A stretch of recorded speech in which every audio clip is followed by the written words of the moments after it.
Put your face on me. You can't now's the time. Why can't hold me on? I don't think I can do. Little thing. It's a cool sensation. When you try to sell it.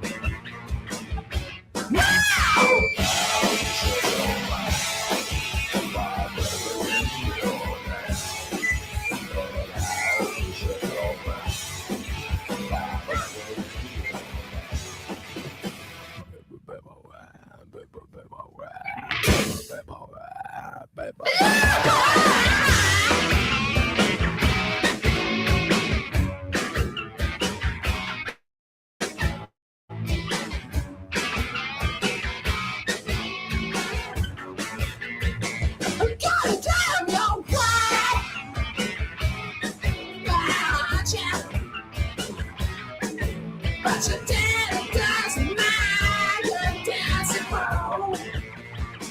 I don't think I can do to you. I just fake crashing.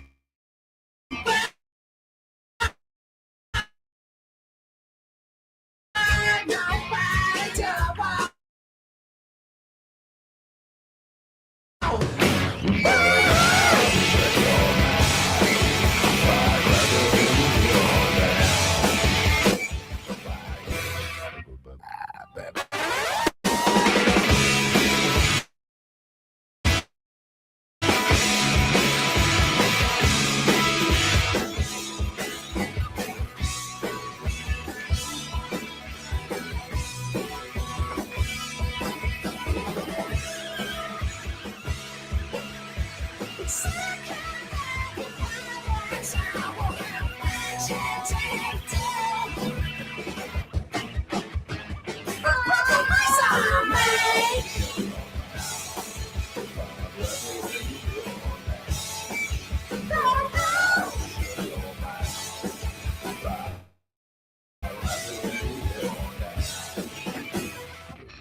Your left, your right.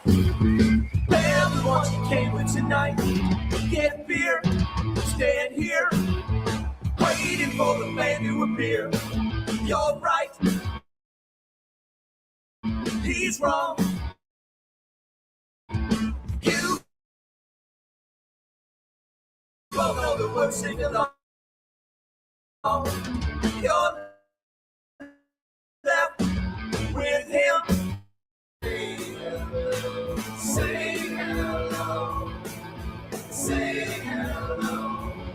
Say hello. Say hello. Say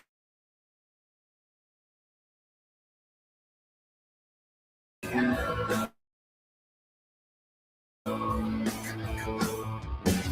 I'm Chris.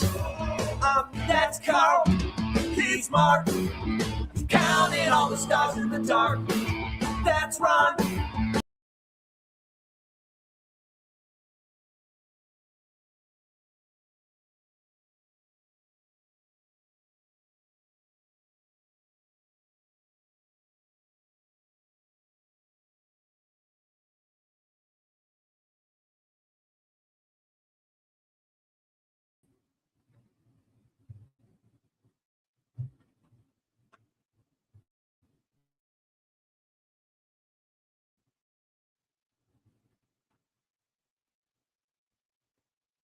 And live from the asphalt parking lot we call Elkhart, Indiana. Welcome. Looks like we're having some of those usual technical difficulties that will be hopefully solved. Hello, Cryptex. Hopefully that will be solved by Thursday. I do have a new system on the way. I try to keep it to just text right now and, take the video off the screen, this sort of thing, but nothing really seems to help. But what are we talking about today? Today we are talking America under attack. Can I be heard right now? Am I being heard or is it all choppy? Let's go through real quick of Steven Garcia. And you're going to find this one interesting. Let me tell you, we're going to start to see some patterns developing, in my opinion. Over the last 5 episodes we've done, this is the one that starts pulling some patterns together. By the way, quickly, the first song was a band Brainiac. The song was Pussyfootin'. Oh, boy. What a word to fuck up on. Sorry about that, Brainiac. And, of course, Kalamazoo's Hometown Heroes. The lower leisure class with the song Hello. I cut it out halfway through because it appeared we were having some technical difficulties. Hello to Sensi, my esteemed producer from across the big pond. Good to see you. Jari is here. Jari, thanks for making it. Look like you're doing some laundry using that gain, as we know, right, Jar? Because only one web sleuth on the entirety of the World Wide Web can deduce what subscribers' laundry detergents are. And that's me, Derek Farmer. I'm the host. Hello to Abby, my friend from the Kalamazoo Greater Metropolitan Area. She's gone metal detecting with me. She's filmed UFOs with me. And now she mods right here on this channel, the Derek Farmer Network. And my friend Cryptex is here, my good friend to the north. Cryptex. Allow me to any creator, of course, is welcome, or any long-term subscriber is welcome to call in to discuss the case. Again, I don't know. I keep getting error messages. I cannot get this fucking computer fast enough, let me tell you. This thing is just driving me up a damn wall. Anyways, there's a link. We can sure give it a try if somebody wants to call in, or pop in, whatever. So let me just share my screen real quick. I'm assuming I'm being heard okay. Of course, I'll go through this presentation like I've been doing over the last several episodes. We'll make it succinct. We'll make it quick. We'll make it impactful. Okay, Mr. Garcia is missing. His family wants to know where he's at, right? So we're going to take this seriously. Okay. This may take a second to load up, so give me just a moment. Of course, once I do get it loaded up, I will blow up my screen. Although I encourage all of you at home to blow up your own screens. Also, here we go. Let's get into it.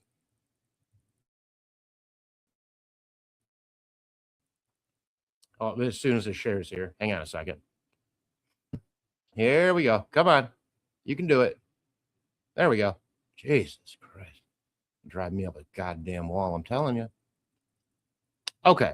So let's just start out here.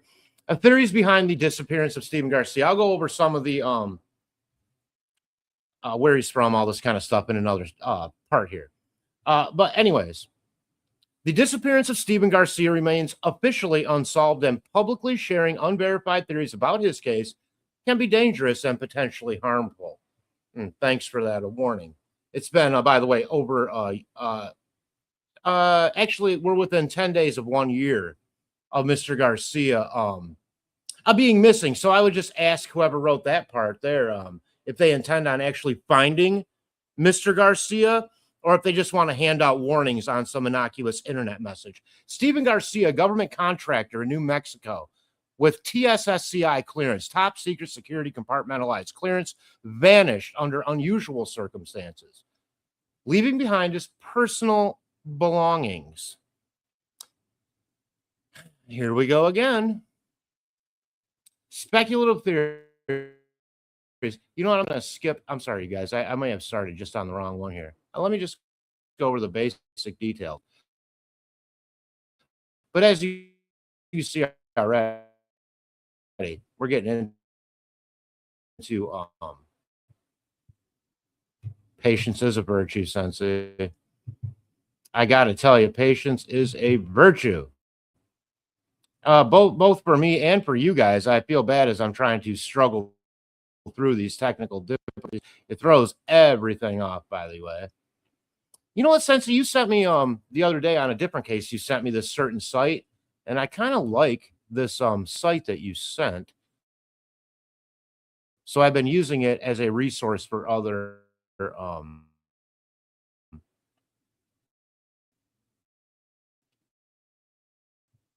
and that's called Solve the Case. I don't know who's familiar with it, who's not, whatever.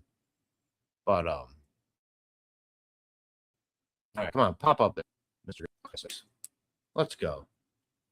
I mean, I'm just gonna start reading it. It's driving me fucking crazy. I'm not gonna lie to you. There we go. Oh, and then I hit the wrong fucking one. All right. And then I have a question at the end of this for everybody because I don't really quite understand it. Maybe if Mr. Steve pops in the room, he could help explain a couple more technical questions, but I'm not sure. Summary. Here we go.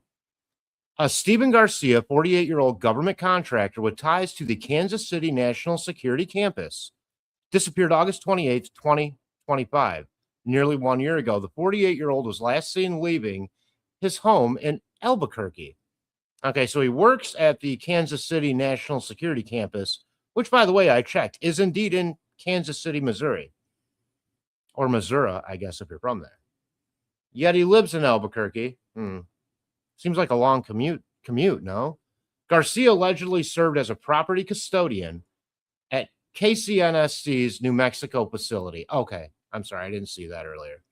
So apparently then the Kansas City National Security Complex has an ancillary facility in New Mexico, giving him a top security clearance and broad access to the entire site's nuclear secrets.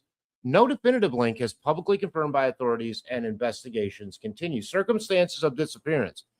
Mr. Garcia, 48, was last seen August 28th, 2025, walking out of his home on Cattail Court Southwest in Albuquerque, where I would say more than the preponderance of these disappearances have taken place. Just after 9 a.m., dressed in green camouflage shirt and shorts and carrying only a handgun. Okay, obviously we're coming up on a pattern here with the people disappearing out of the desert Southwest, as nearly every single one of them has had a handgun and then done the next thing that I'm about to read. He left behind his phone. He left behind his wallet. He left behind his keys and his car. I'm not even sure if they have roads in New Mexico or in Arizona, or if people just leave their front door and walk everywhere. It doesn't appear anyone drives anywhere in this state. Surveillance footage captured his final movements just after 9 a.m. local time. So there is a bit of surveillance, with authorities warning he may be in danger to himself. Okay, fine. But I see a bigger pattern. But an anonymous source familiar with the case pushed back on that assessment to media outlets, describing him as a very stable person and disputing suggestions he was suicidal or experiencing mental health issues. Additional details. An anomalous source told the Daily Mail that Garcia was a government contractor working for KCNSC, a major facility in Albuquerque that plays a key behind-the-scenes role in America's national defense, specifically manufacturing more than 80% of all the non-nuclear components to go into building the military's nuclear weapons. So 80% of everything that's non-nuclear grade is built at this facility that he is the overarching custodial, authority at, if you will. Which I bet isn't like being your standard janitor, how many does it take to change a light bulb type. The source described Garcia's work as a very high-level overseeing position for all the assets, tens, maybe hundreds of millions of dollars in equipment and assets, some of which are not classified, others which obviously would be. Days after Garcia vanished, KCNSC reportedly launched an extensive internal investigation, examining his work computers, emails, and files, or scrubbing them, for clues about his whereabouts. I hate to be cynical. Anyone with information on Garcia's whereabouts is urged to contact, as usual, the Albuquerque Police Department. Garcia's case has been linked to a broader pattern of disappearances and deaths involving individuals with access to sensitive government research and nuclear programs. No trace of Garcia has been found, and the case remains unsolved. Okay, I'm going to flash back to you guys real quick. So, who do we have so far? I've got my notebook today. Who do we have so far? And I'll tell you, it's not a quiz. Disappearing out of the area. Well, we have Mr. Garcia, who we're talking about today. Date of last contact says July 31st, 2025. Date gone missing, 8/28, nearly 1 month later. Now, I didn't understand that reference and only saw it on that site. That'd be one question for somebody more in the know of the just how these things are tracked, the vernacular, and the official side of why there may be 28 days or so in between his last contact and the day he went missing. But also, and including Melissa Cassius, who we know was found deceased on a hiking trail outside of Albuquerque, or Taos, New Mexico. She worked at Los Alamos National Laboratory. She also was found with a gun next to her and took none of her personal effects and left on foot. Her date that she went missing was June 26th, 2025, only 2 months before Stephen Garcia. Sure, a lot of people can disappear. There are thousands of nuclear scientists, but so far, 2 of the ones out of this particular area, although not at the same place, have left on foot, have left with handguns, have not taken their car, have not taken a wallet, have not taken any personal effects. Now, who else? I did that the other day. General William Neil McCaslin, retired. Albuquerque, New Mexico. We know the story. He had billions of dollars of oversight at Wright-Patterson Air Base in Dayton, Ohio, and also Kirkland Air Force Base in Albuquerque, New Mexico. His date he went missing, February 27th of this year. One moment while I take a drink of tonight's sponsor, Bell's Beer. Bell's Beer, of course, from Kalamazoo, Michigan. Of course, unfortunately, Larry Bell selling out to some global conglomerate a couple years back, but we're still proud of Bell's Beer and the unsafe Kalamazoo River water we use to make it. But it's good. And the variety I'm drinking tonight is Silver Winter Two-Hearted IPA. Some of you may see this in your local grocer. If you do, I encourage you to pick up a 6-pack of Bell's Beer. Thank you. And then our last show, of course, was Anthony Tony Chavez, the HVAC tech, who also worked on the superpositioning of quantum particles, on the side when he wasn't changing, the furnace filter. And his date of disappearance was May the 4th. Wasn't with him, 2025. So that takes it back about almost 2 months before Melissa Cassius. So here you have then within 3.5, 4 months. Also, Mr. Chavez left on foot. He left without his keys, without his wallet, without his car, without any personal identification. Not sure if he had a gun or not. That wasn't reported on that I could tell. Okay.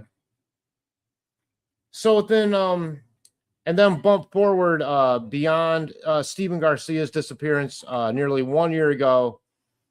to February of this year when the general himself went missing, a retired general who, by the way, was the one purportedly in contact with one Tom DeLonge from To the Stars Academy, as far as one of his informants from the inside on the UAP subject matter, and actually told him that if you want to understand this phenomenon, you need to look back to Greek mythology, causing me to think this has something to do with a more singular unit, non-human intelligent entity that perhaps is using some sort of avatar over time, so that we may relate in whatever way with what's going on. That is, of course, just speculation on my part. Now, let's go back and say hi to everyone. I'm going to relight this doobie. As you know, I smoke copious doobies because they make me, they put me in my happy place, you know. But I have to keep relighting and resmoking them because they don't keep me there. So let's go back to the beginning. We were at Cryptex. Cryptex, if you're still here, saying hello to everyone, of course. And good to see you. Sensi saying, yay, Cryptex. Good to see you. Hi, Wathy. Hi, Wathy. Oh, boy. Here we go. This tongue is getting in the way of the lips again. My sister from another mister. Hiawatha. Stop pussyfooting it around. And hi to everyone. She says, good to see you. Let me make my face really big. I know you guys need to see that, don't you? oh Jesus. I hope this isn't still true. This was a long time ago. So no audio farmer. Yeah, that was my middle name in when I first started. No audio farmer. Sensi saying hey to Hiawatha. And thank goodness, only 1 minute later, Sensi saying, now we have audio. Yeah, it was jumping in and out there for a second. That's why I killed the song. And Jari saying, yes, I'll do that, Sensi, or I'll just give you mine here. I don't mind who sees it in here. Well, I mean, keep in mind, Jari, someone may choose. Now, Jari not having much faith in that maybe anyone will ever replay our show. And you're probably right, Jari. I don't want to get, I don't want to get a expanded cranium, as they say, thinking that maybe perhaps someone may watch the show in replay. But if you're comfortable putting it up, Jari, then we're certainly comfortable having you do so. And good to have it also. Although I think I already had it, actually. You did send me a couple interesting UFO pictures from your area. Anything else developing on that end, Jar? I still need to hear about the hubby's experience if he's willing to let you tell me. Or if you guys can work that out, if I'd be interested. I love the firsthand accounts, really the most. Jari saying hi to Hiawatha. And Sensi saying, perfect, Jari. I will email you after the show. Oh, good. Thanks, Sensi. Oh, and Jari saying hi to Cryptex. Again, there's the link. If anybody wants to link up, let's link. But not with TNT. Don't blow your car. Don't blow up your screen that way. No, never, huh? I don't even think they sell TNT anymore, Sensi. That's kind of an antiquated way to blow things up these days. And what do you think? I just got a couple jugs of nitroglycerin kicking around, that I have to be careful in the back of the wagon in case, we hit a rut or something in the road. Of course, if we hit a rut in the road and become stuck, you can use that nitroglycerin to either prevent your heart attack or blow your wheel out of the ground, right? Patience is a virtue, Farmer. That's me. I'm Derek Farmer, the host. Not much longer to wait. No, I know, right? Oh, you're talking about the computer, yeah. Yeah, it's just it's a pisser, it's like it'll be running fine. I try to preload things and sort of keep them moving because once I stop, then it wants to really reload. It just does not have the processing power to do what it should do. So I don't get too upset about it, really. And since it's saying awesome, I'm glad when I can share the useful resources. Oh, that's in reference to the site that you sent me. Yeah, I like that site. Makes everything nice and sort of compact in a way, And Jerry's saying there's so many government military installations in that area. Oh, there are certainly a I mean, a lot of that goes back, of course, to well, we have to think about it two ways. Initially, there were a lot of government, military, and industrial complexes there and facilities, so forth, because there were no people, none. And that was pre World War II. Then we had World War II. We know the development of all the weapons, a lot of the nuclear infrastructure took place there. That was a lot of real estate to use on stuff like that. But then something else happened, because now once you start expanding that, people are going to need to live by unless they're literally living underground at the base, which I'm sure initially they were. They're going to need housing. They're going to want their family with them. And after World War II, one thing happened to ensure that that was possible in the desert Southwest, and that was the advent of affordable air conditioning. Hence allowing people to move into the desert with no resources for water or what they may do should the power go out, other than fry like a lizard. But it did allow a lot of people to move there. You can look at the dwindling water supply of the once mighty Rio Grande, which is now barely a trickle, to just see how much it's been used up and dried up along the way. So we'll see how long a lifestyle out there lasts. I stayed out there in Bernalillo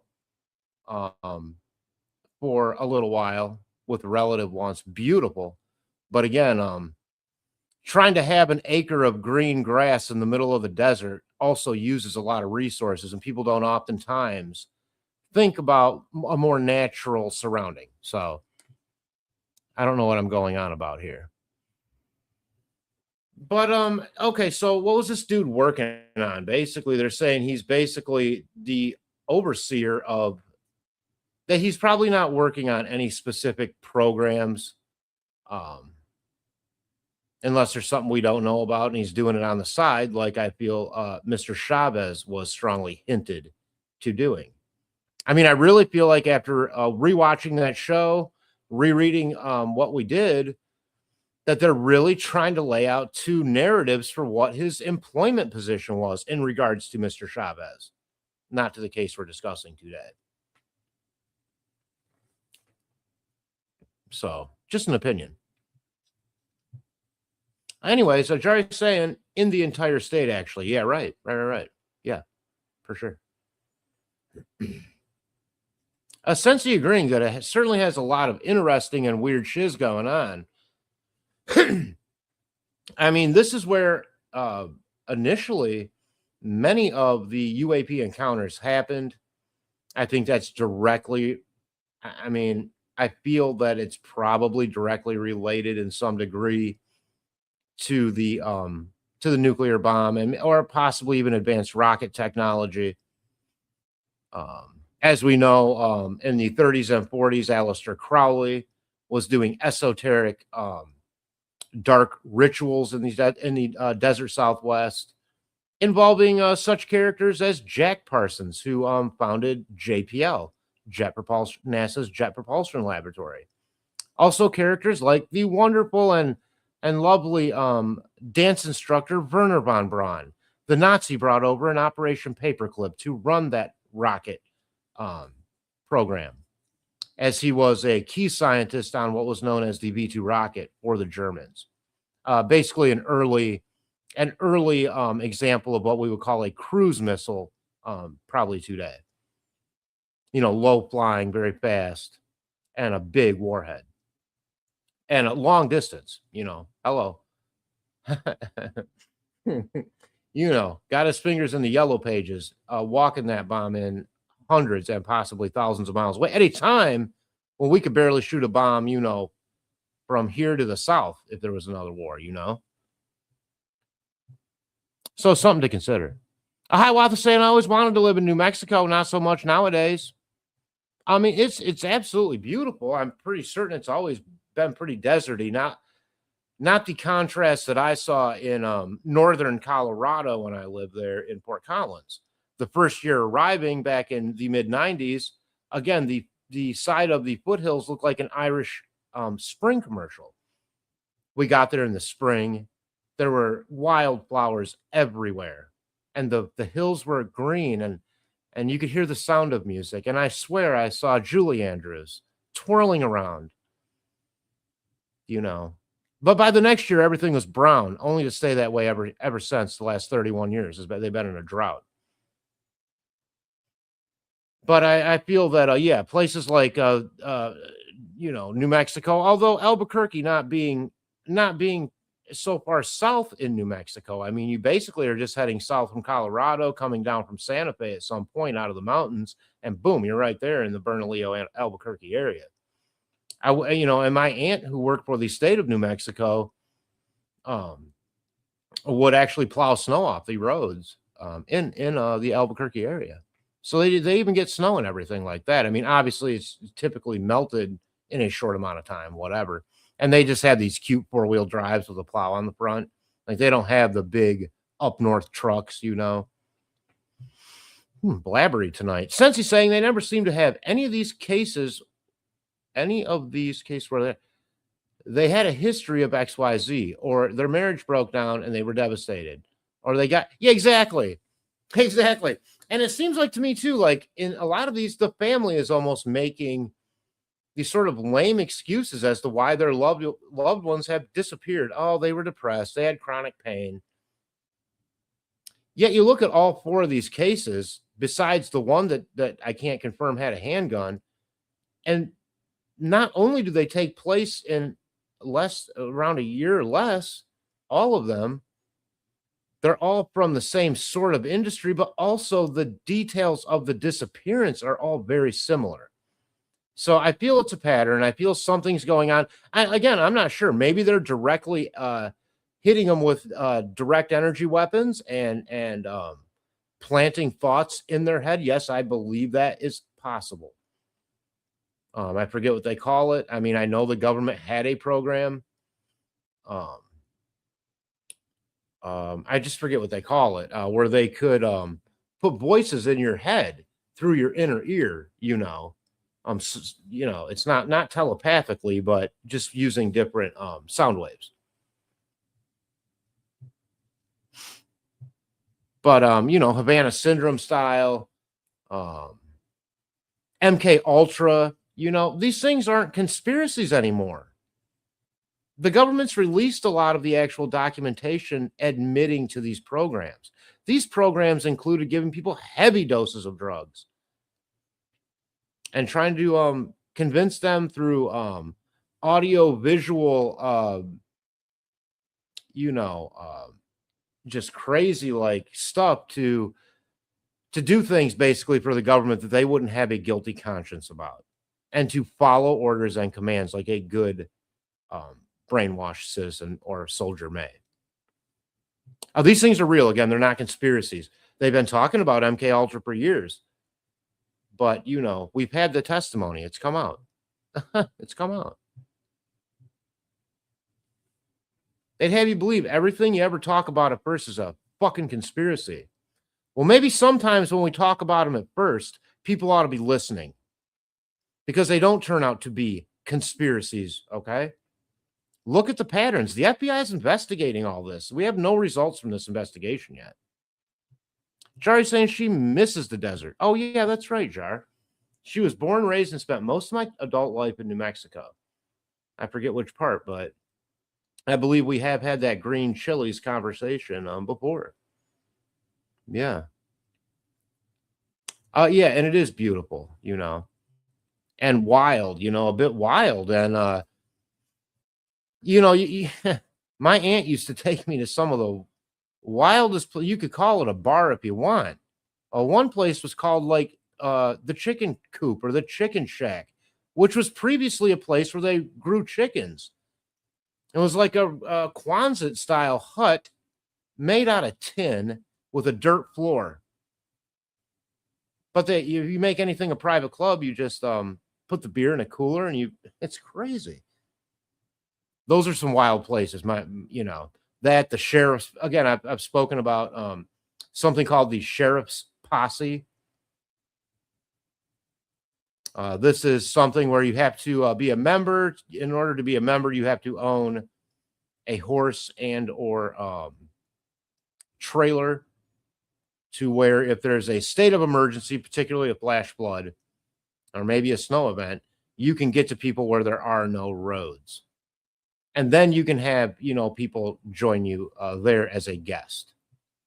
Not sure if you've ever heard of that, Jari. Called the Sheriff's Posse. Yeah, I think the desert has healing qualities. Again, I don't know how a large number of people out there, besides stealing resources from everywhere and piping them in, get to live. To me, it should be kind of like Antarctica. Like if you can't just live there with the things around you, maybe you shouldn't be living there. There's just not a lot of resources there for doing so. Hiawatha is saying publicly sharing, although there could be a lot more friggin' resources. They keep talking about the oceans rising, the oceans rising. Where are our big ideas? Why don't we just drink the ocean? Yeah, I know it's a little salty. You desalinate it. Well, those are expensive. So what? We could all be drinking a clean ocean, desalinating it and drinking down that water level so Florida never floods. Use your goddamn brain. Publicly sharing unverified theories about his case can be dangerous and potentially harmful. That sounds threatening to me. I'm right, Hiawatha. What was that all about anyways? That was a little weird, huh? I get, one of the reasons I want to do a web sleuth handbook. But like Skip Jansen and I were talking about on the phone the other day, Skip goes, most of these web sleuths are pretty stubborn about their theories, the way they do things. You really think they're going to go and read a handbook on how they should be doing things? And I go, you're probably right, Skip. Skip, a brilliant thinker, common sense guy. Hello to Skip Jansen. We'll be talking to him soon. Essentially saying, Jari, you should go on with Farmer sometime. Do you ever go on, Jari? Have you ever been? I see a name coming up. Oh, what was the question, though? I had a question. Oh, yeah, it came back to me. Okay. But Jari, have you ever been? Did you ever go on the sleuth show, or do you, or any of the shows that you mod for, or whatever? I feel like maybe you did. If so, you should definitely, if you ever want to come on the air. Now, some people just don't want to come on and talk. It has to be something. I think Delphi, when it was before solved, or whatever we call that case, or at least one of the guilty people was arrested, in my opinion. I think there was a lot of I think because it was just such an enigmatic case and had captured so much of a broad, spectrum of true crime shows that a lot of people, and myself included, started to do more things like going on to shows and popping in and talking about it, because at some point you feel very well versed, right, in the facts.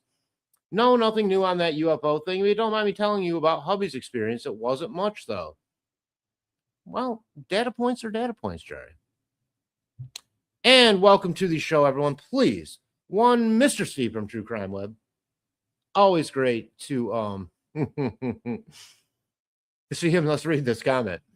I had a great experience recovering a case of dynamite stolen with the intent to remove an obstacle in a relationship. Is this a story you were going to tell? You remember a long time ago you were going to come on and I had the technical dip, and I said, try to think of a story that you hadn't told anywhere. And you said it was maybe one involving something like this. But knowing you, Mr. Steve, you may have a portfolio of stories involving nitroglycerin and or dynamite, especially considering your southern roots. I mean, as far as I can see, Mr. Steve's early police days on the road are in one of those old, like a Dodge Bolaire with the big bubble lights on top, probably not even wearing a seatbelt, chasing somebody down a dirt road, just like the Dukes of Hazzard. Only Mr. Steve, of course, being much more brilliant than either Roscoe P. Coltrane or that Boner who was his partner. I can't think of his name right now. Mr. Steve saying, I had a great experience recovering a case of dynamite. Oh, I want to hear the rest of the story. And what was that obstacle in a relationship? The person or a part of the person? Or maybe maybe the other person's new person. I don't know. That's very wide open. Maybe you can't talk about that case yet. And since he's saying, "Hey, Mr. Steve, good to see you," and Mr. Steve, of course, making his presence known with one of his anecdotes, of course, from the days on the force. Since he's saying, "Oh my, do tell."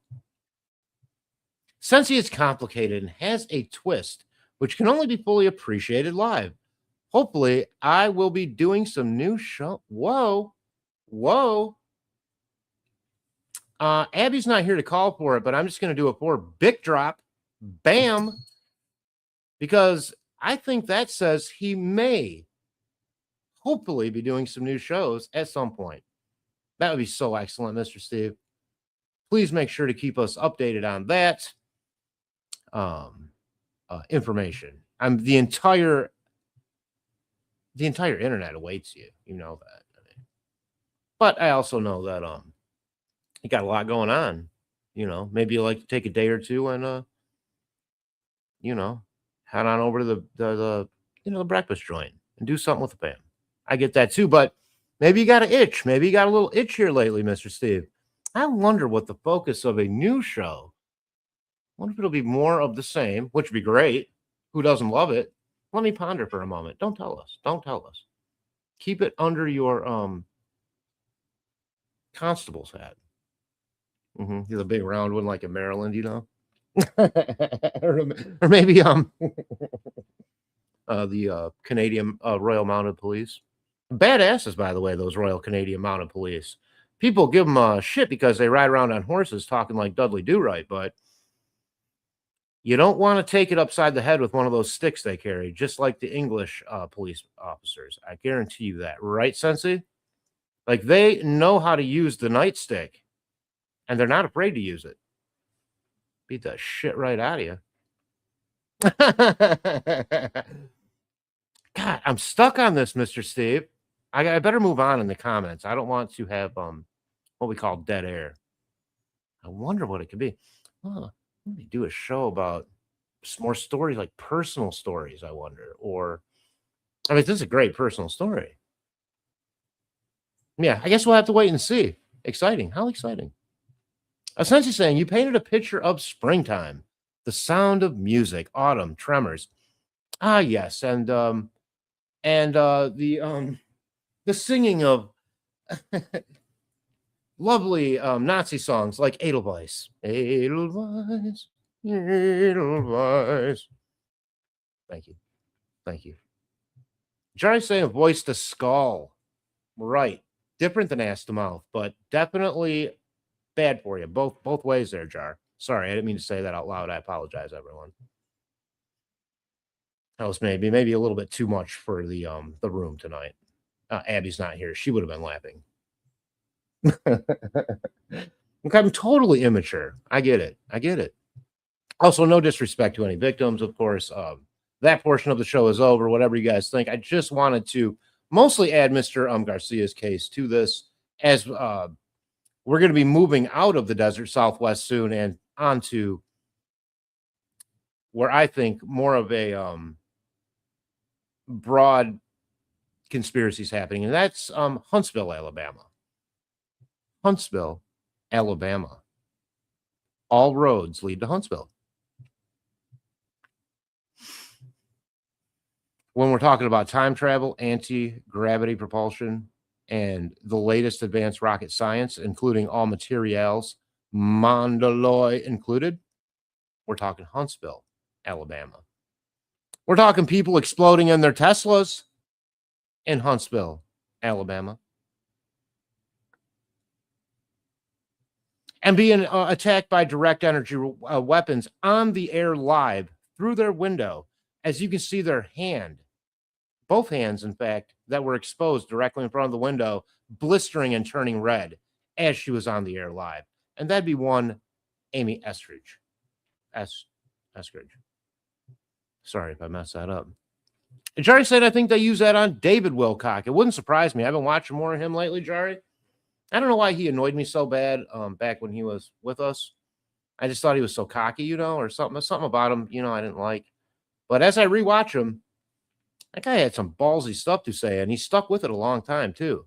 It wasn't like a new thing every week, he had a whole thing worked out. And it wouldn't surprise me if he stumbled across something he shouldn't have,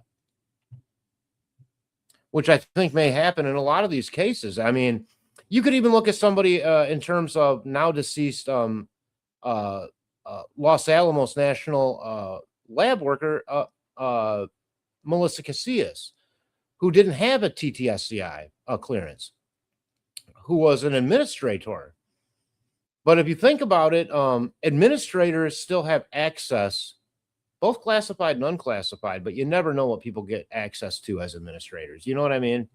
So just because they're not working on the actual project, whatever that may be, advanced weapons wise, doesn't mean they don't have knowledge of very key components or even eyes on knowledge of other departments administratively.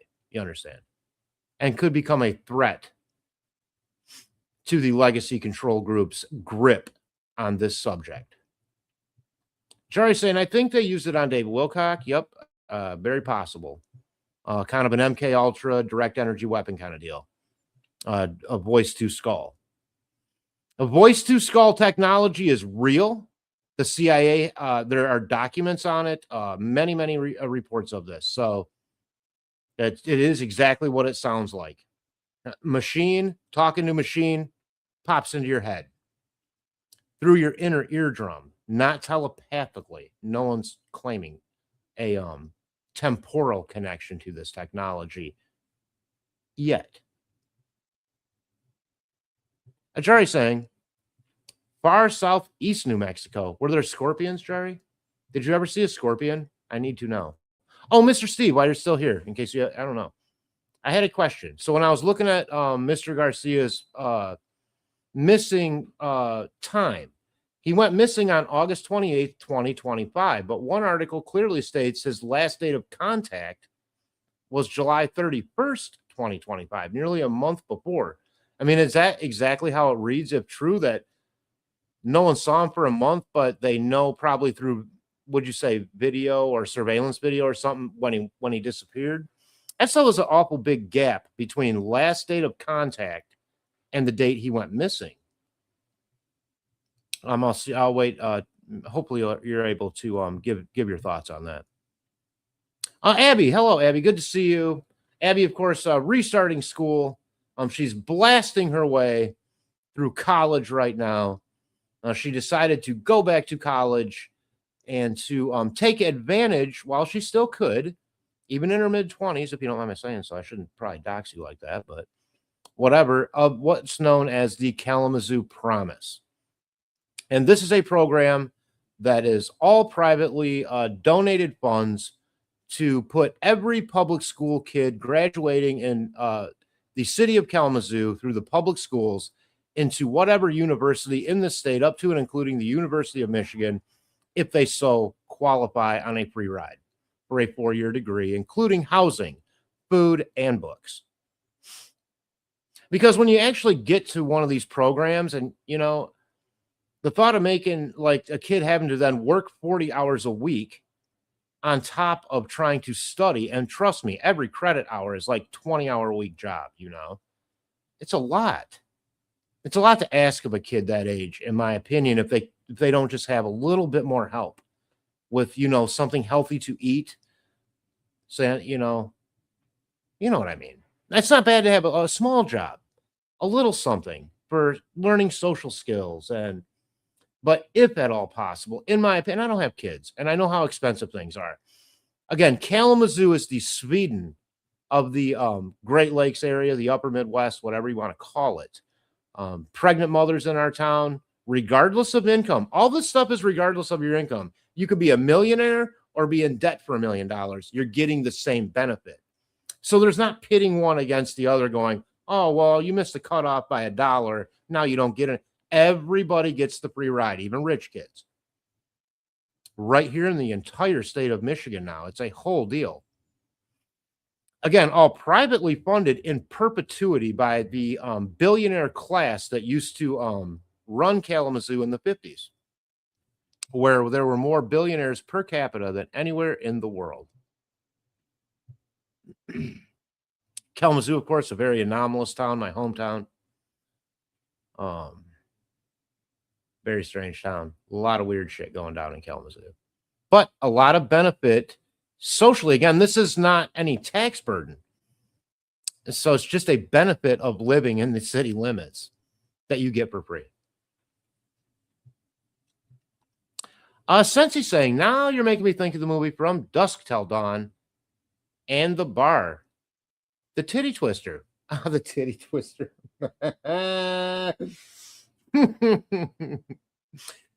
A brilliant movie, by the way. I love From Dusk Till Dawn. Of course, I am a big I can't think of the actor's name now. I mean, obviously it's Quentin Tarantino and Rodriguez making that movie, but who played the Harvey Keitel? Big Harvey Keitel fan. He did so many great movies. Such a great character actor. Right up there with my very favorite character actor, one Mr. Harry Dean Stanton. Look up his body of work. He's no longer with us, but I loved him so much that I even bought autographs by him to sell on my eBay site. Scenes from Escape from New York where he's with Jake Plissken, you know. Mr. Steve saying, we had chicken catchers. At least that's all you had down there. We've had some worse than that up here, Mr. Steve. Who converted one of their chicken houses into a honky tonk. Oh, yeah. Oh, yeah. It was absolutely unbelievably a great community event. Now, I've heard other way. I knew somebody down from the holler there in Kentucky. And at their honky tonk back in the woods, they said it was one of these kind of places where you might not make it out, basically. I mean, this was so backwoods that, you know, like this guy I knew was siphoning gas with his friend, and they both got shot by the guy that they were siphoning gas from. His friend died, shot right in the guts. He got filled in the ass with lead. And that guy didn't get in trouble. He was called a hero for shooting gas thieves. You know. Also, the same guy got into an altercation in the road, beat somebody to death with a lead pipe. Remember those lead pipes?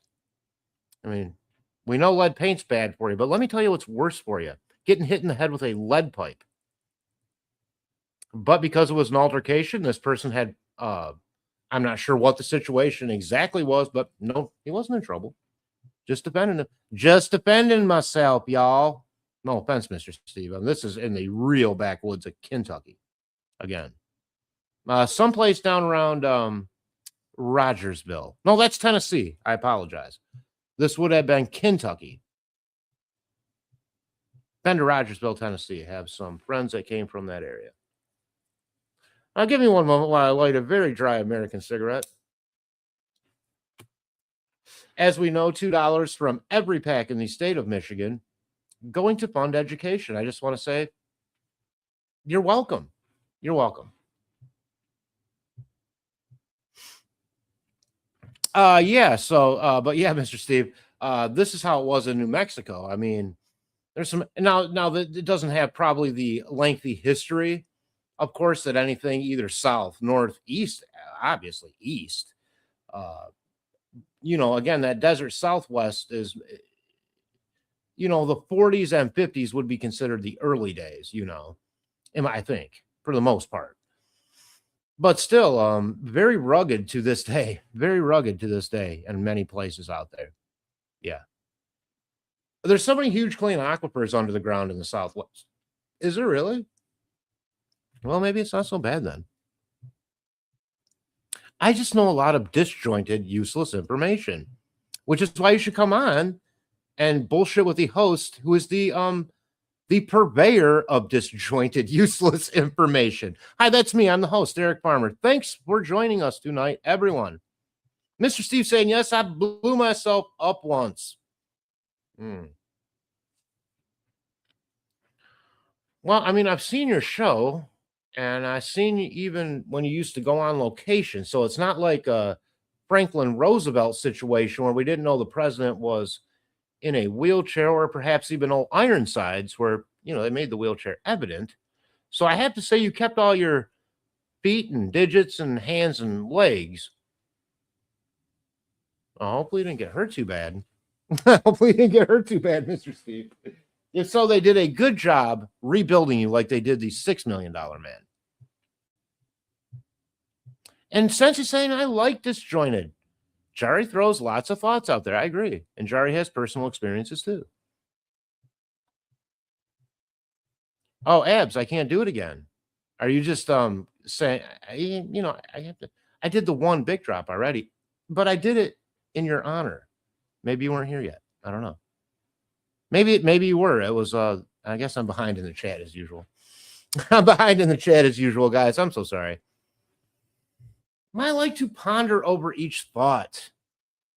Everyone likes to rush through this stuff. And to me, it's this part of the show that I love. I've never been on the receiving end of the police stick, but yes, they know how and where to hit and do some damage. Yeah, the old nightstick routine. It'll probably know how to do it, not even leave a bruise. Like putting bars of soap in the pillowcase. Boom, boom, boom, boom. For anyone that's ever seen Cool Hand Luke.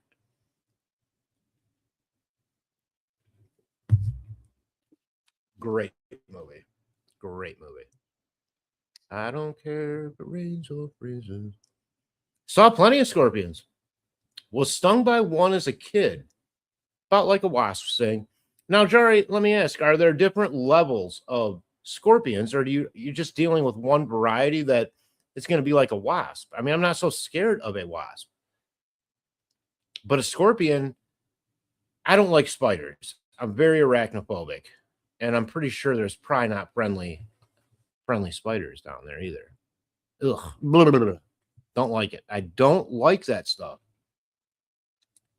Mr. Steve saying, so many considerations for last contact. Is it verified? Oh, he's answering. Okay. Hang on a second. Let me reread or restate what I was asking. And that was just a disparity between what I saw the last known contact of Mr. Garcia, who has the word CIA in his last name, and also his missing date, which was about 28 days. So Mr. Steve answers with so many considerations for last contact. Is it verified by video, audio versus text, email, which can be sent by anyone in possession of devices or passwords? Good point. It did say in one of the articles I read, Mr. Steve, as far as the 28 date, that there was a brief surveillance video. He left home at shortly after 9 a.m. and they were able to peg him on that to know that. And that he left in a green camouflage shirt and with a handgun. I don't know how they saw a handgun. Oh, no. I take that back. I don't want to give out bad information. That was a different case. I apologize. I guess I don't. Oh, shit. No, wait a minute. Now I have to go back. I think actually he did take a handgun, but they didn't say what kind. Now they said McCaslin took a 38 caliber. Now, for anyone not knowing what that would probably look like, I would assume it's like a 70s detective show where all the 38s were typically snub nose, more snub nose, maybe a 38 special style, although it didn't say 38 special. And then, the perpetrator would shoot at the on television detective, say Magnum or Hardcastle and McCormick, empty this, and then throw the gun at him. Throw it at him, because guns aren't expensive. You buy a nice pearl handle 38, special, and I'm not whipping that at anyone's head. I'm going to keep it. No, so I always thought that was the dumbest move. If those bullets don't get you, damn it, look out for the flying gun afterwards. How ridiculous. And then again, on the A team, they all had automatic weapons. Not one person got shot ever. They must have cleared dozens of magazines. Couldn't hit a damn broadside of a barn. I don't know. I don't know if the A team is quite describing that. More like, the D team. So yeah, I guess yeah, it would just depend. And I don't know those details either, but I get your point. Mr. Steve saying that Kentucky honky tonk must have been a franchise from ours as same rules of engagement. Yeah, no, this guy who well, his name was Bobby, but I called him Billy Joe Jim Bob. Again, I was young, probably being from the north. But that he talked in such a way. I mean, I loved how he talked, but it was so. And this guy was about 6'6". He was a big old boy, which is something else. I know I'm suddenly turning into him, but he said you'd have to cross like pallets, across wet ground. If it didn't rain too hard to get back to where the honky tonk was at. Yeah. It sounded to me like one of those places where if you didn't know people, it's probably not a place you'd pull off to see if they had a potty or hash browns. Mm. Abby's saying it's like the butter sock. It's supposed to hurt. Butter sock. What's a butter sock? What is a weird shit you doing? Butter sock. Wait, you put butter in a sock and that trust me, trust me, Abby. You put 20 or 30 bars of ivory soap in a pillowcase, start whipping somebody in the head about the face, neck, chest, head, and breast area. It's gonna inflict damage. I guarantee you. This was a move they would do. It's what they had available. But it also didn't leave a lot of evidence behind. And we're not talking a powder sock like it's somebody's birthday, Mr. Steve saying, I had several through and through injuries. Through and through. Listen to that phraseology there, folks. That says a lot. That sentence says a lot. But thankfully, blasting caps are at such high temps. They have a cauterizing effect. I don't mean to laugh, Mr. Steve. With nylon and skin at certain distances. My goodness, that sounds incredibly painful. That sounds incredibly painful. To be honest with you. I know already. I used to a good friend of mine passed away from cancer, a real very aggressive bone cancer. But his mom was a burn nurse at the big hospital here not here in Kalamazoo. For over 20 years, she was the burn unit nurse and one of the main ones. And they said the average time for nurses in the burn unit may be 6 months to a year because they immediately request to be transferred out. It's a very difficult. Burns are very difficult, and there's a lot of just intense pain that probably somebody like me has never or could never understand unless going through it. Yeah, and long term before the healing and perhaps grafting. Junior Johnson's in the room, finally caught alive. Great, Junior. Glad to see you. Glad to see you, my friend Junior. Of course, from the Irish Hills of Michigan. Good to see you there, Junior. Where he is right now, walking his Irish setter through the defunct fun park known as Deer Park Funland. I used to love that Deer Park Funland, where you could buy feed and feed hundreds of deer. Now that would make me run in fear knowing what I know about ticks and Lyme disease. But I would sure like to go metal detecting there. I heard the buildings are pretty well decayed at this point. Sensi saying, yay, Junior, with the X's and the O's. That means love you, Junior. And that's from Sensi. But we all love you, and we're glad you're doing good. We hope you're doing good. Gorgeous day here in this part of the country. Again, it's 78 now, but earlier 73 and sunny, no wind. I mean, you couldn't just ask for a more beautiful environment. Low humidity. And Junior saying hello, Sensi, and also hello, Jari. And Sensi saying, glad you made it, Junior. Always good to see you. I agree. And Junior saying, hello, Steve. When are we going fishing? Do you fish, Mr. Steve? I wonder. I don't know if you've ever mentioned it before, but I'm not a fan of I like catching them, but Junior, I'll be honest with you, I don't take them off the hook. So if you go fishing with Farmer, know ahead of time. I'll catch them, but you're taking them off the hook. Now you can keep them and eat them, but I don't like to grab them, and then I feel bad, you know. But when I do eat fish, I can tell you this: there are two kinds that stand out to me as my favorite, and I'm not a big fish eater. Quiet, Abby. I'm just not. More of a meat and potatoes guy myself. But when I do eat fish, I like bluegill or perch. That's right, bluegill or perch. Get those freshwater, and I don't do that weird gutting thing. My aunt and uncle can fillet those varieties of fish in seconds. My uncle often catching, I'm a cousin, but I call him uncle. Often catching, I think we have a 45 limit here in Michigan during the season, although I don't even know if there might be a season just goes all year on that. Maybe not perch, but on bluegill. That's something you can catch easy in the winter, go ice fishing, pull them up. And the taste is so clean. You know, you're not eating a dogfish or a carp. No offense to anyone who eats carp. It's just not, I don't like bottom feeders, you know, especially from around here where the bottoms of the rivers are filled with PCBs, PBBs, and PFAS, all deadly forever chemicals. From the paper industry, the drug industry, these are things that made Kalamazoo rich. Kalamazoo once called Paper City, supplying the nation's paper. All that pulp directly pumped into the river. The chromium plants for the dipping of chrome parts for the auto industry puts forth a lot of this PFAS. Anything that waterproofs.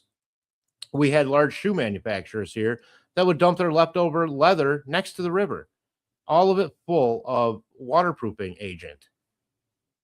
And then what happens is, as we know, you know, or maybe we don't, molecules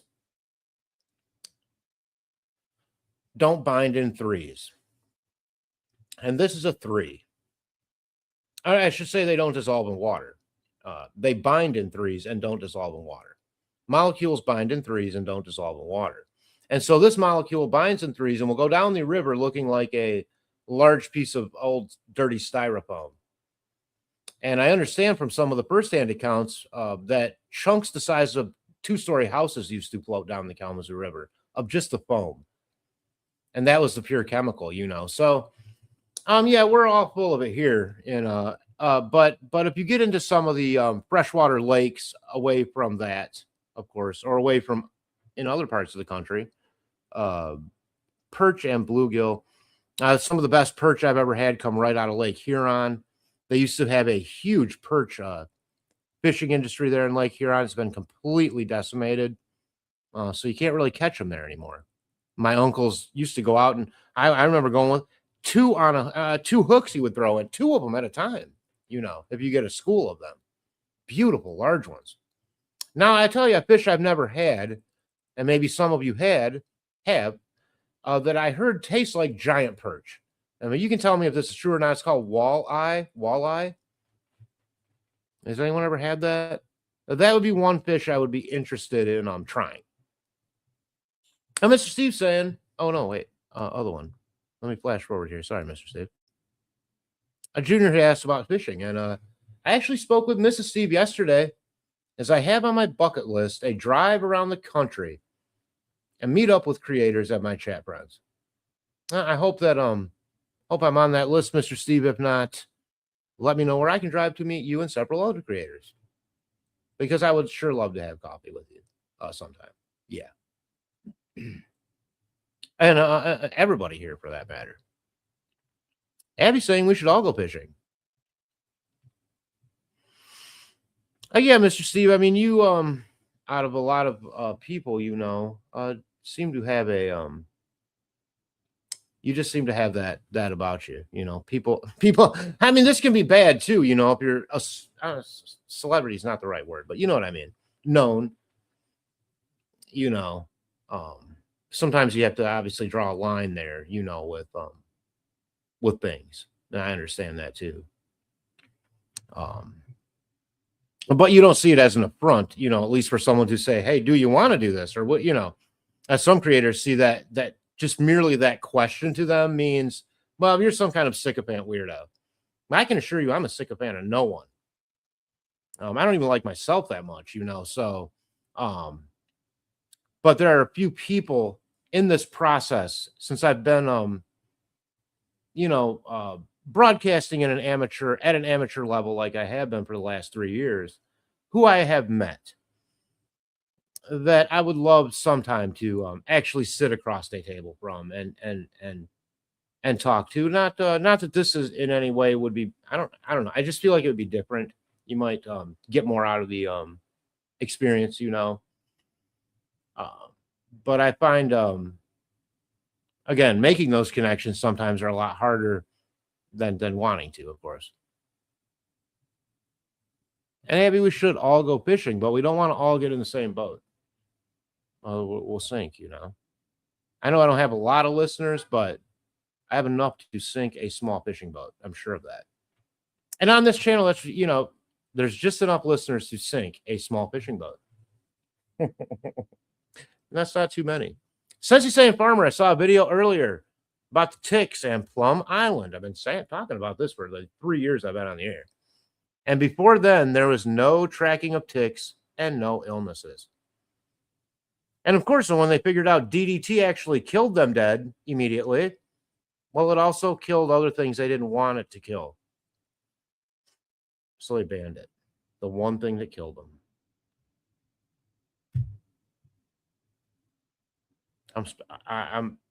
I'm skeptical. I really am. There's so many deadly toxins, poisons, and other kinds of chemicals out there. I'm looking over the ones that are banned. It's like ban them all, or let's keep the ones that are effective. Maybe people won't get this horrific disease called Lyme disease that I've had now for since 2020, 6 years. I have arthritis in every joint. I need hip replacement. All of this from the Lyme disease. Thanks, Nazis. Thanks, Plum Island. Thanks, American government. Thanks, Operation Lusty and Operation Paperclip. Abby saying, I love me some sardines. Girl, that ain't nothing that you want to talk about. They're so gross. They smell bad and they're gross. That's not fish. That's like a can of potted meat or something with fish flavor. I refuse. I don't even like tuna out of the can. Junior agreeing with me, both on dressing and fish. As Junior knows, I have a tub of blue cheese in my fridge right now. And we both love blue cheese, me and Junior. A Roquefort, blue cheese, whatever you want to call it, and perch. What a great combination. How about a big leafy salad? Wish we could eat those, huh? Without having explosive diarrhea. That's a trick. And some nice lightly battered perch fillets with a staunch cocktail sauce. And maybe a little malt vinegar to rip off Long John Silver, who taught me that. I'd like to thank tonight's sponsor, Mr. Long John Silver, for teaching me that malt vinegar is yummy on fried fish. Thank you, John. I mean, Long John.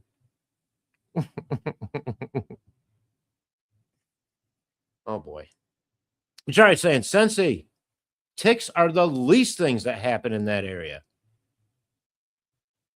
Yeah, right. What else did they develop over there? Junior, I finally started walking again, but I'm too tired tonight. Really? What do you mean you finally? Junior, it's been summer all year. Have you been injured or something? I thought the whole point of the warm weather when we got it was that you were going to be up and walking, all the time.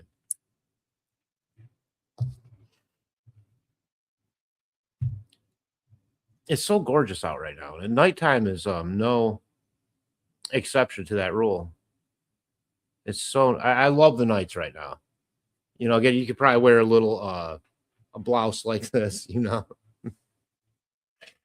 Uh, why can't I call my shirt a blouse? Son of a bitch. Jerry's saying yuck. Fish of any kind or seafood, not for me. Well, yeah, you grew up in New Mexico. You're landlocked in a desert. I'll go eat an armadillo, you. I love you, Jar. A walleye and crappie are among the best eating, but Farmer is right. Bluegill has a sweetness which is unique and fantastic. And I would group sunfish in there also. I mean, they look similar, very similar to the gill. Maybe they're not. Maybe they're not quite exact. But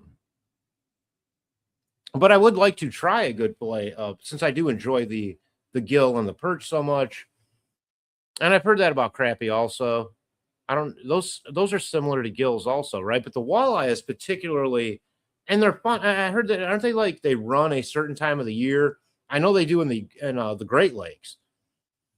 They get pretty damn big, and I heard they were like fun to catch. They're fighters, Seems kind of,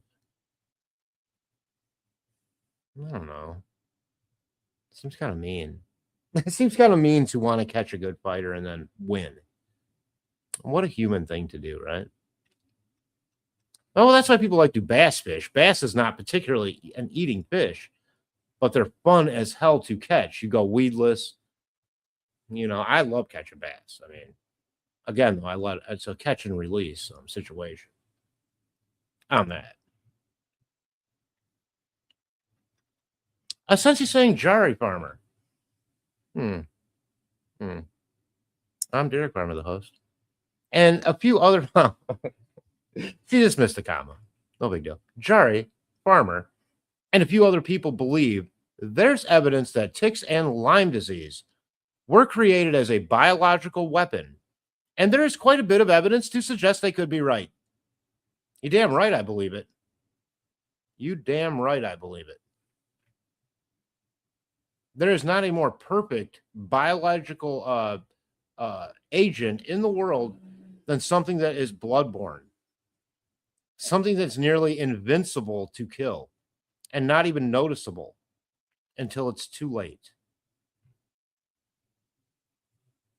This device mechanism is called the tick. The tick then attached themselves to the deer.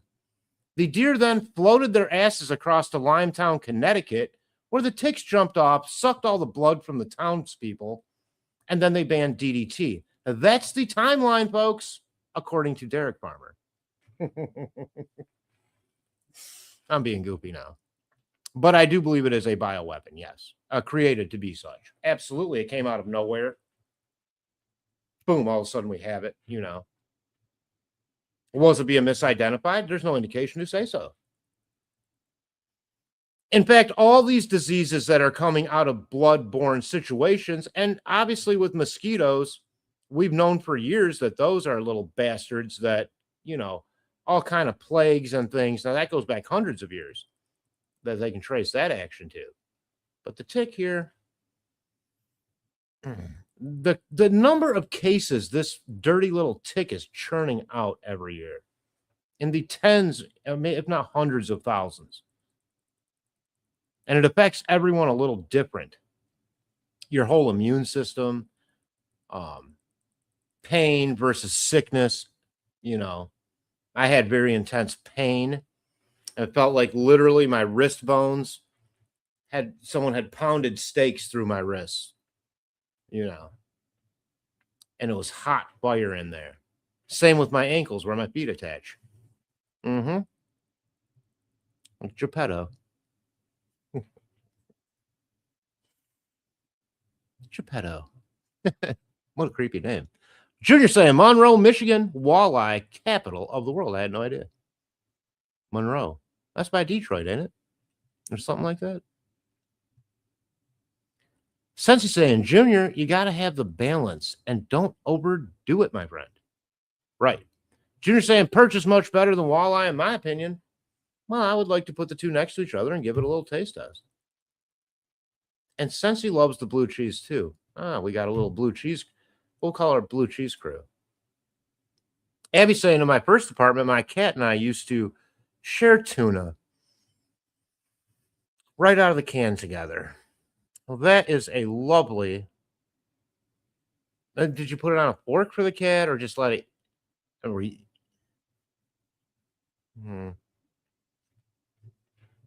don't know, Abs.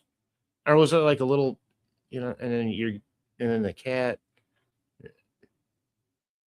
Jill Mosier's here. Wow, I haven't seen Jill in forever. How you doing, Jill? Hi, good to see you. We're just talking about blue cheese, canned tuna, and which fish is better, fresh caught.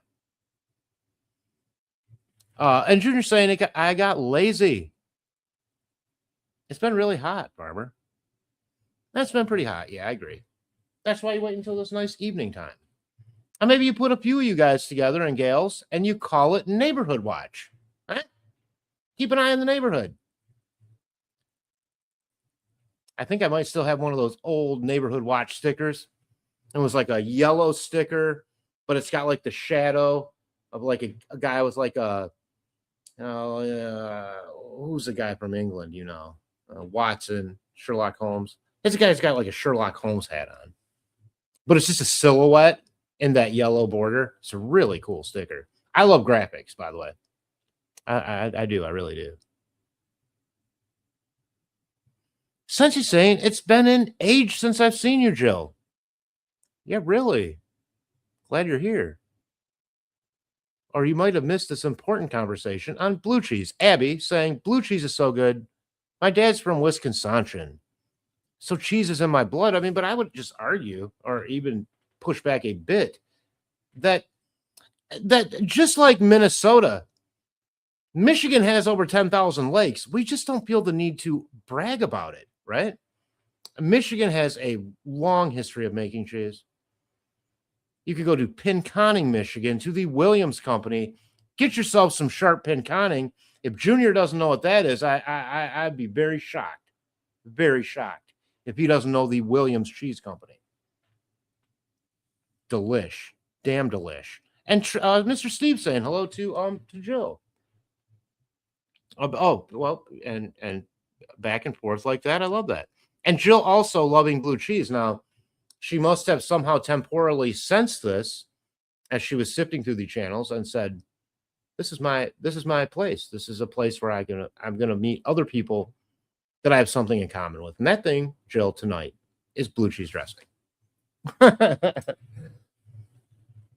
with all that being said, I hope at some point to be able to have a salad with blue cheese with each and every one of you on our way to Huntsville, Alabama, to solve the big mysteries of the day.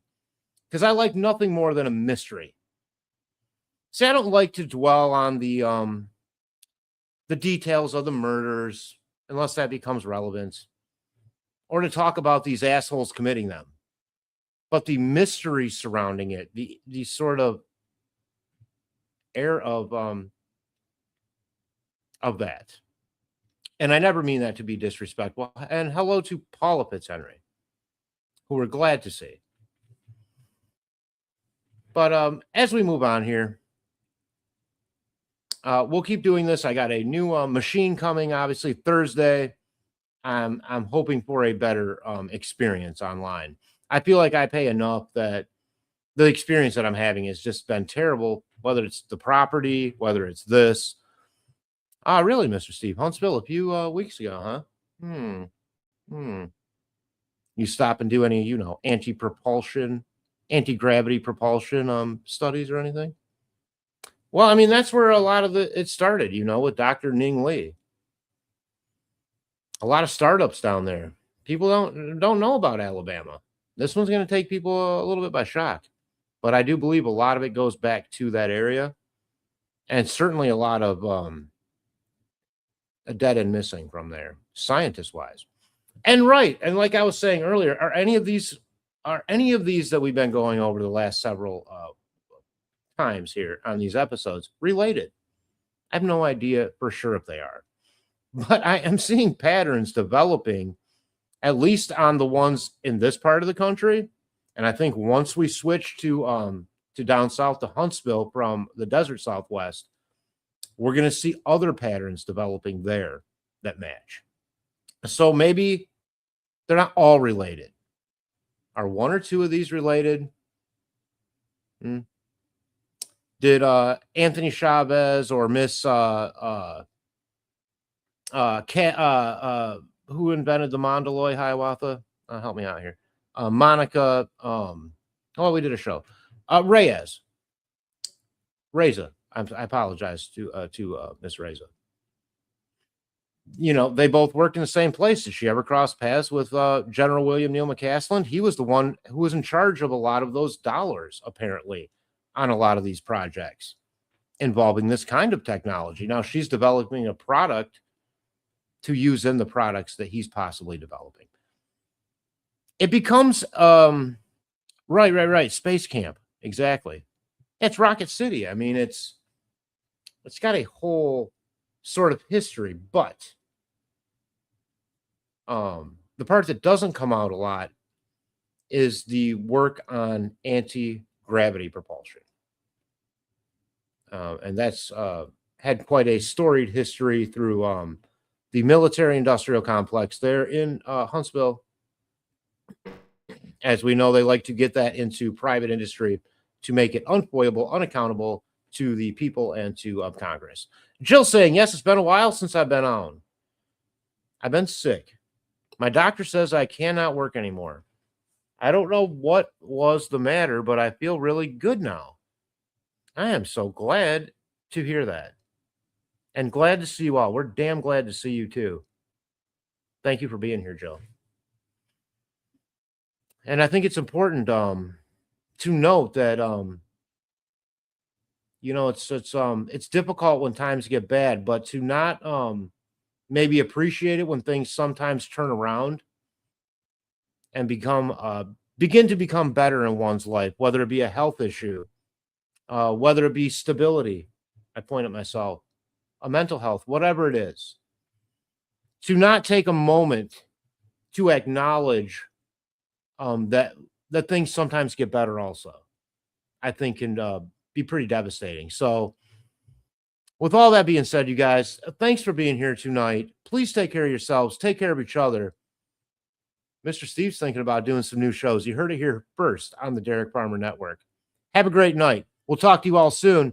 Thank you for being here, everybody. I know I didn't go through it, but I mean everybody. Thank you.